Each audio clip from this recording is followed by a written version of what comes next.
올해 35살의 이예나 씨는 평소 활발하고 말 많은 분위기 메이커입니다. 딱 한 달 전까지만 해도 그랬습니다. 아침마다 그녀를 붙잡는 건 피곤함이 아니라 설명하기 어려운 무기력입니다. 일도 대화도 예전처럼 쉽지 않은 예나 씨. 조금씩 조용히 그녀의 일상에 금이 가고 있었습니다. 불 꺼진 방에서 창밖만 바라보는 예나 씨의 표정에는 깊은 피로와 설명되지 않는 슬픔이 묻어납니다. 도대체 무엇이 예나 씨를 이렇게 달라지게 만든 것일까요? 단순히 기분 탓일까요? 아니면 번아웃이라도 온 것일까요? 놀랍게도 원인은 바로 우울증이었습니다. 그렇다면 지금부터 조용히 스며드는 마음의 경고, 우울증. 그 비밀을 알아볼게요. 안녕하세요. 여러분의 건강을 지키는 천사, 메디엘 인사드려요. 그럼 지금부터 정신건강의학과 이화연 교수님과 함께 조용히 스며드는 마음의 경고, 우울증의 미스터리를 파헤쳐볼게요. 우울증이란 어떤 질환이고 일반적인 우울한 기분과 어떻게 다른가요? 우울증은 우울한 기분과 흥미의 감소를 특징으로 하는 질환입니다. 시험을 망치거나 말다툼을 하는 등 스트레스를 받으면 일시적으로 우울감을 느낄 수 있는데요. 이를 정상적 우울감이라고 합니다. 하지만 우울증은 뇌의 기능과 생체 리듬의 변화가 생기면서 단순히 기분이 우울하다를 넘어서서 의욕 저하, 수면 변화, 식욕 변화, 집중력 저하, 무가치감 등의 동반 증상이 함께 나타나는 상태를 말합니다. 우울증은 시간이 지나면 자연히 좋아지는 감정이 아니라 적극적인 치료가 필요한 질환입니다. 우울증이 생기는 주요 원인은 무엇인가요? 우울증은 단순히 하나의 이유로 발생하지 않고 생물학적, 심리적, 환경적 요인이 복합적으로 작용합니다.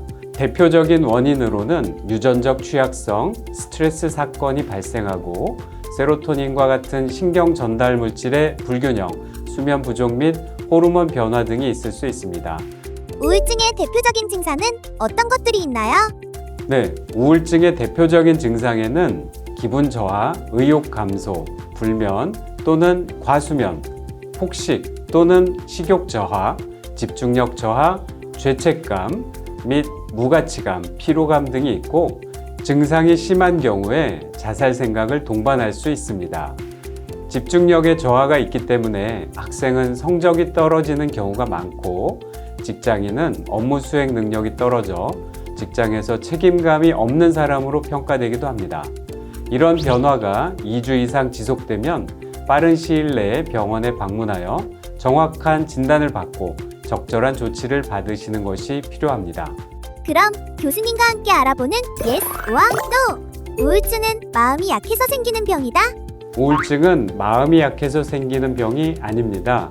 우울증은 마음의 강함이나 의지와는 전혀 관련이 없으며 뇌의 신경 전달 물질의 변화, 유전적인 요인, 스트레스 반응 체계의 변화 등 명확한 의학적, 생물학적 원인을 가진 질환입니다.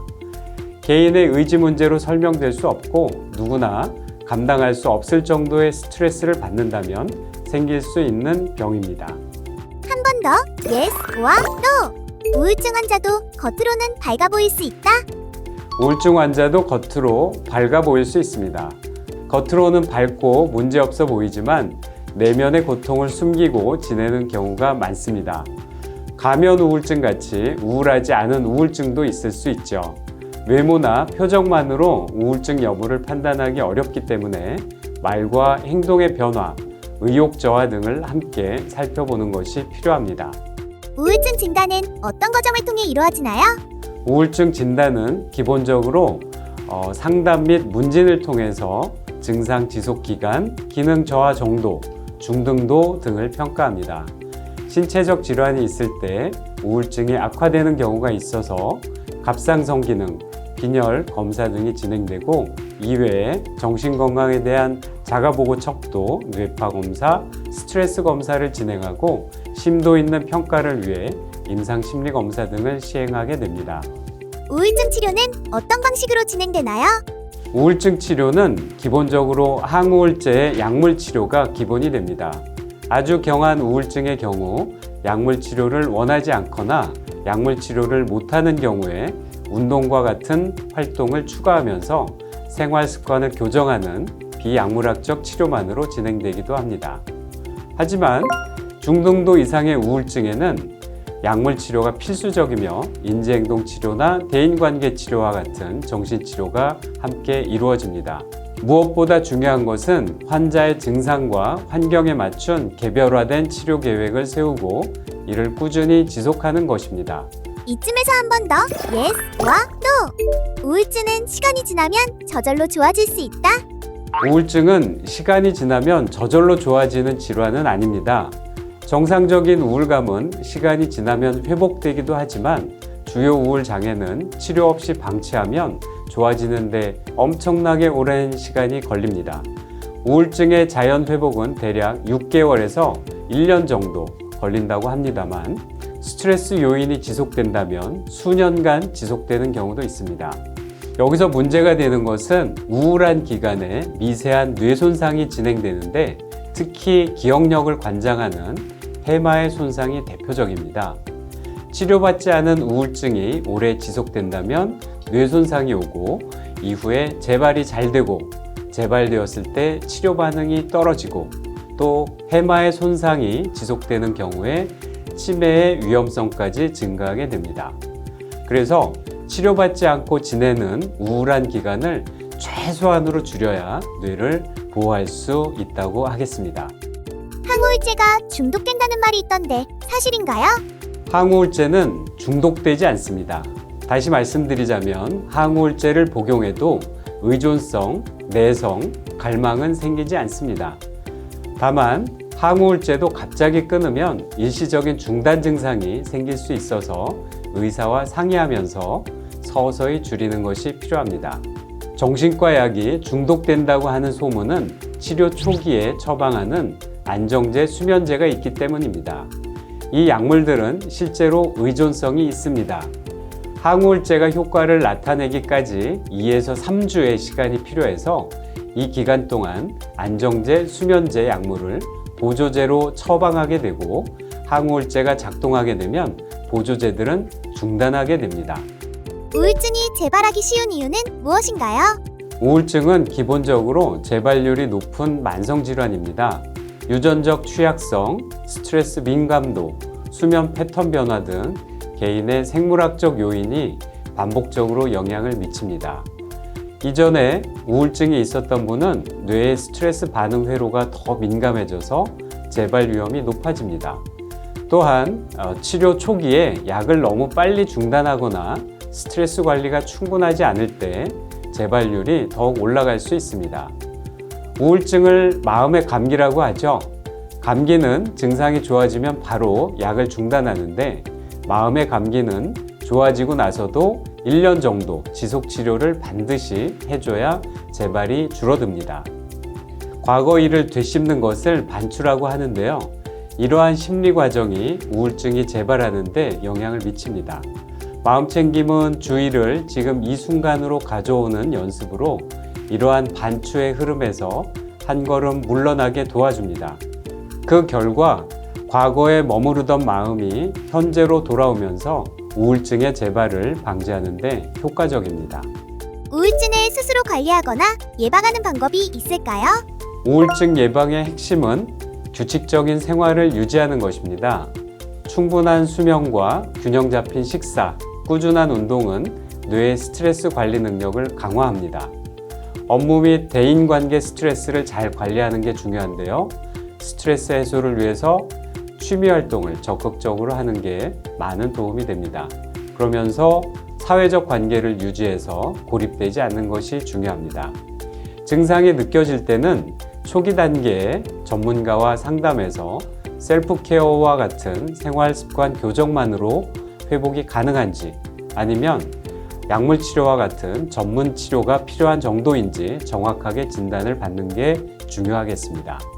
가족이나 주변 사람이 우울증을 겪고 있을 때 어떻게 도와줘야 할까요?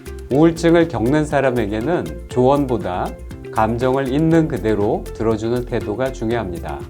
식사를 챙겨주거나 병원에 같이 가주거나 일상 속에 작은 도움도 큰 힘이 됩니다. 의지가 약해서 걸렸다거나 강하게 마음먹으면 된다든가 하는 등의 말씀은 우울증 회복에 도움이 되지 않습니다.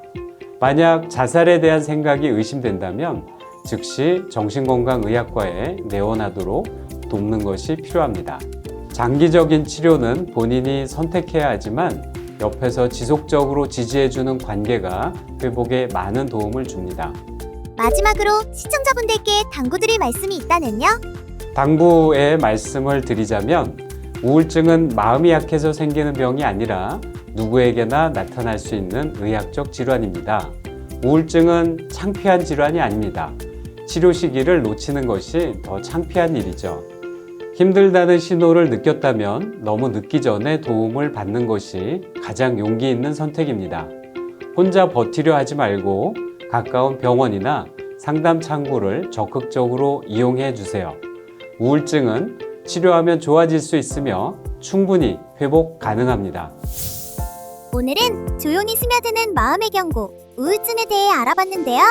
우울증은 혼자 견뎌야 하는 병이 아니에요. 조용히 스며들지만 치료를 통해 충분히 회복할 수 있다는 사실. 변화를 느낀다면 망설이지 말고 도움을 요청해주세요. 저 메디엘이 여러분의 건강한 마음을 응원할게요. 오늘 유익한 설명해주신 정신건강의학과 이화영 교수님, 감사합니다. 메디엘의 우울증 미스터리 완벽 해결. 우울증은 우울한 기분과 흥미의 감소를 특징으로 하는 질환이에요. 단순히 우울한 기분이 드는 걸 넘어서 의욕 저하, 수면 단화, 식욕 단화, 집중력 저하, 무가치관 등의 동반 증상이 함께 나타나요. 우울증 진단은 의사와의 문진, 갑상선 기능과 빈혈 검사, 뇌파 검사, 스트레스 검사와 임상 심리 검사 등을 통해 심도 있게 이뤄져요. 치료는 항우울제를 통한 약물 치료가 기본이에요. 다만 아주 가벼운 우울증인 경우 운동과 같은 활동을 통한 비약물학적 치료로 진행하기도 해요. 우울증을 예방하기 위해서는 규칙적인 생활이 중요해요. 충분한 수면, 균형 잡힌 식사, 꾸준한 운동으로 뇌의 스트레스 관리 능력을 강화하고 사회적 관계를 유지해서 고립되지 않는 게 좋아요. 만약 증상이 느껴진다면 초기 단계의 전문가와 상담해서 생활습관 교정만으로 회복이 가능한지 아니면 약물 치료가 필요한 정도인지 정확한 진단을 받아야 해요.